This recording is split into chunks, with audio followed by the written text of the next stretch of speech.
मशरक़ वस्ता में जंगबंदी के बाद तेल की कीमतों में ज़बरदस्त कमी देखने में आ रही है।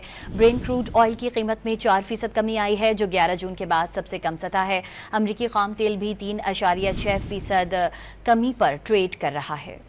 मशरक़ वस्ता में जंगबंदी के बाद तेल की कीमतों में ज़बरदस्त कमी देखने में आ रही है।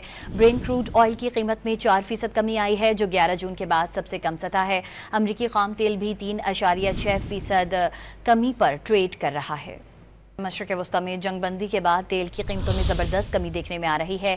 ब्रेंट क्रूड ऑयल की कीमत में 4% कमी आई है, जो 11 जून के बाद सबसे कम सतह है। अमरीकी खाम तेल भी 3.6% कमी पर ट्रेड कर रहा है।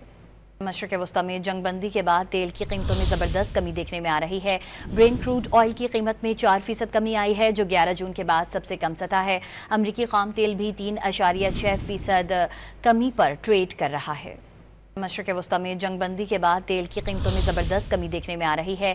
ब्रेंट क्रूड ऑयल की कीमत में 4% कमी आई है, जो 11 जून के बाद सबसे कम सतह है। अमरीकी खाम तेल भी 3.6% कमी पर ट्रेड कर रहा है।